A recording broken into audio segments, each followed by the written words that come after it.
Hi, we're here in beautiful downtown Edison, Washington to take a quick walkthrough of our exhibit.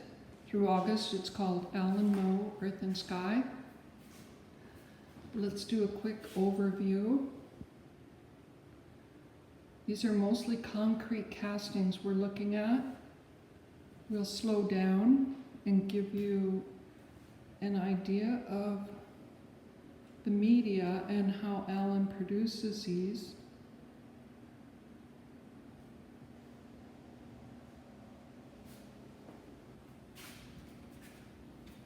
Let's start with this first piece. This is called Climate Change. It's what the beach rubble was like on me Island a year after there was a heat event, extreme heat event. So a lot of the microorganisms perished in the ocean, and a year later this is what washed up on the beach. Alan takes silicone and he makes molds, impressions. This is of the bottom of the Skagit River. These are rivulets, and he always names a place. Sand rivulets, the North Fork, the Skagit River Delta. What gives these surfaces this beautiful luster color is loose graphite. This is poured into the beginning of the mold before the cement goes in, or scattered about in the beginning, and then it's also rubbed on by hand afterwards. These are beach rubble this is from Carter Point, Lummi Island. This is slate formation in New Mexico at the Gila River Wilderness. Alan spends his summers up in the Skagit Valley, and he spends his winters down possibly in the middle of the Sonora Desert for 3 or 4 months, which he's been doing the last few years, camping. Guaymas Island.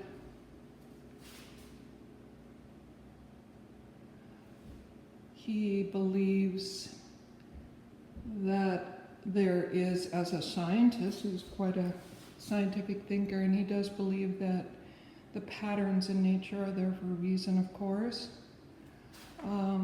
Nothing is random. This is desiccated saguaro from the Sonora Desert.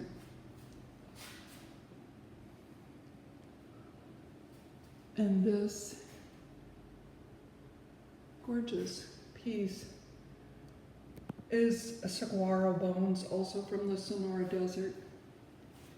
So you can see from the side, some of these get pretty thick and are heavy. And this is a saguaro cactus on its side. So he's got several molds laying side by side in order to get this flat like that.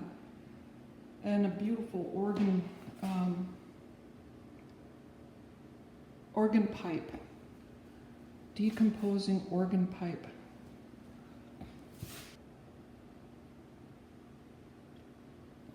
It's all flat back. This is cracked sludge in a stock tank out in the middle of the Gila River Wilderness, New Mexico. Maybe I'm mispronouncing that.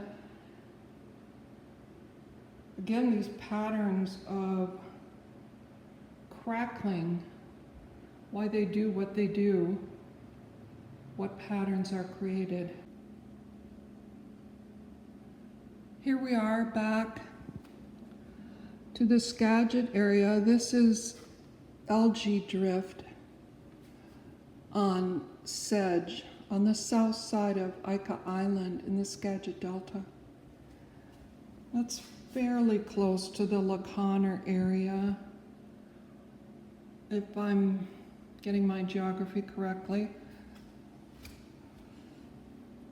That shimmer is gorgeous, and it changes throughout the day. Sometimes these look very dark, sometimes very light. We've got them underlit in the gallery to best present them in their natural setting. Decomposing saguaro again from the Sonora Desert.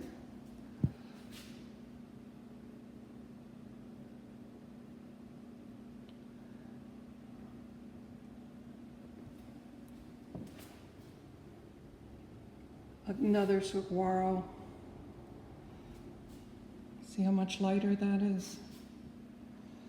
And above it, we have a cholla, again from the Sonora Desert. These were all done in the last 2 years or so. Another organ pipe. And as I said, he makes the silicone molds down wherever his location is, and these mostly happen to be the Sonora Desert or up in the Skagit. This is a gorgeous combination of the saguaro along with an ancient desert floor casting. This has a lot of depth of articulation. Silicone has crept in there and gotten some really great details for that casting. This is cactus number 2 from the Sonora. And this is, of course, a beautiful, it's just the clam bed. This is from Bodega Bay, California.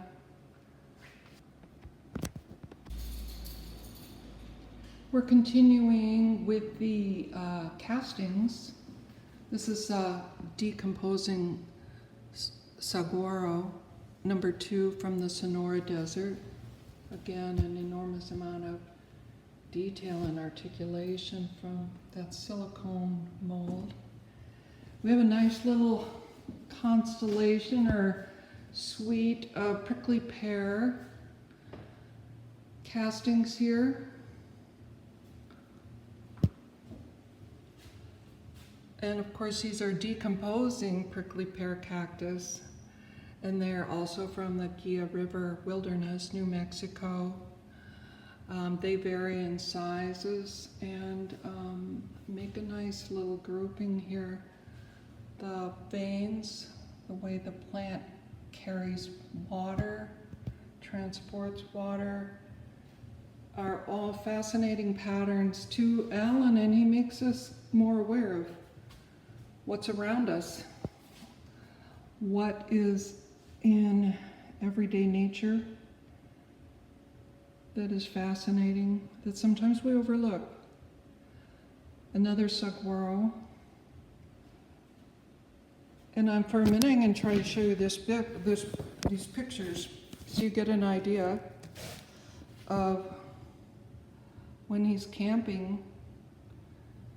This is what his silicone molds look like. I'm going to get a little closer, sorry for the jiggling. And then we're going to go over and look at his constellations. Before we look at those constellations, let's take a minute and look at one of these star drawings. I'm going to turn this around. Sorry. There we go. At night, Alan sits out in the desert, and there is no ambient light there. He is in the middle of nowhere, DNR land. And he's able to sit with a pad of paper and a flashlight to aim on the paper and look up at the sky, and from there he draws these constellations. Here we have the great square Pegasus with Pisces, Aries, and Cetus. So you can see where he camps in the Sonora. This is how he lives for maybe 4 months out of the year. Does his star drawings, makes his molds. Let's go over and look at those constellation pieces. Here we have Polaris, Arcturus, and the Big Dipper.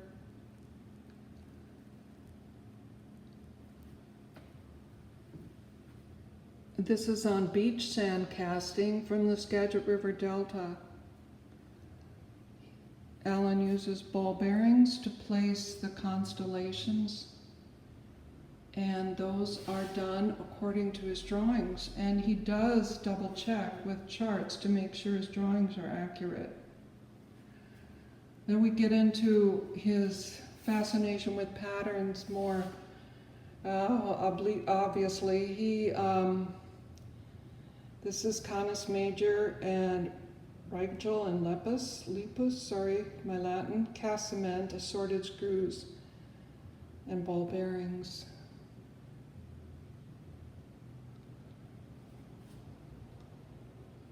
Even a handful of screws thrown into a bucket will settle into a certain pattern. And that's what Alan is capturing here. This is the Sam Cram's field, cracked field, outside of LaConner, where Alan has traversed for many decades to get to his river shack. And it's the Great Square Pegasus with Pisces, Aries, and Celsus. So that's the first drawing that we looked at. Now this is a little beauty. This is Cetus, Pisces, Eridanus on weathered limestone from Death Valley. Alan used to be in Death Valley quite a bit more in the winter. It seemed to me in the last few years he's gone to Sonora. And this is Slate Peak, the Big Dipper above Slate Peak. And its beach drift from Anacortes is the casting. And a car's part has been cut away to resemble Slate Peak.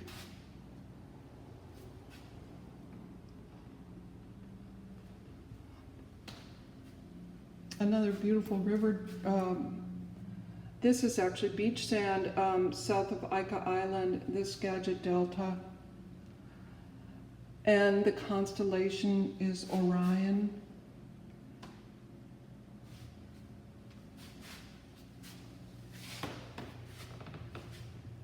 Hercules with Corona Borealis and Draco on beach drift from Anacortes.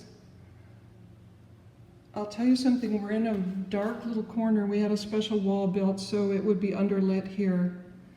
The lighting is just being directed to the floor. No direct light on these pieces. Vega, Deneb, Altar with Hercules. This is from Guaymas Island. The casting is Sea Drift from Guaymas. We're going to move around to the piece on the front, which does have natural lighting. I'll show you, as you can see, how the light moves here, transitions from the regular castings into the constellations. This is really a beautiful, rich one, and this is the Gia River Wilderness, and I believe this is also from that stock tank, New Mexico, and it's Scorpio with Libra.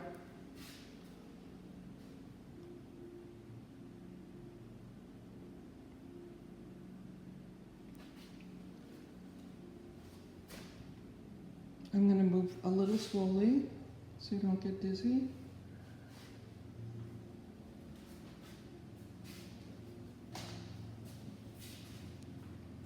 We're going to look at the pots, 3 pots.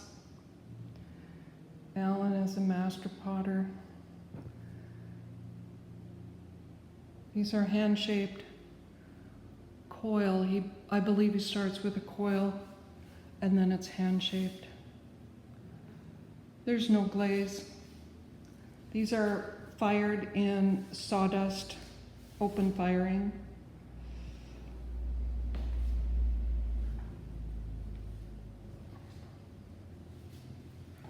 This black pot is about 10 inches by 10 inches by 10 inches. Absolutely gorgeous shapes. Let's go over to the brown pot. This has a more natural luster. There was a little bit of wax that Alan put on the last piece, and that will eventually just wear off. This one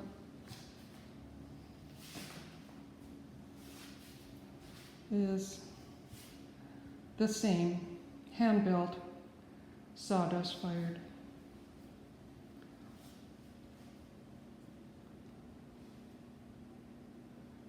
The last pot quite a beauty. This is about 14.5 inches by 14.5 inches. The same method, hand built.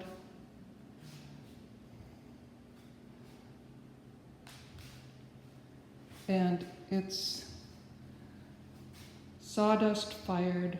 And from my understanding, it's an open fire using possibly a garbage can.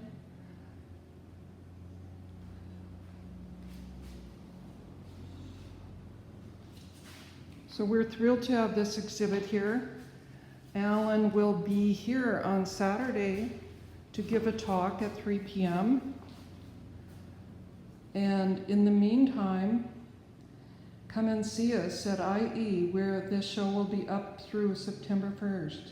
Thank you.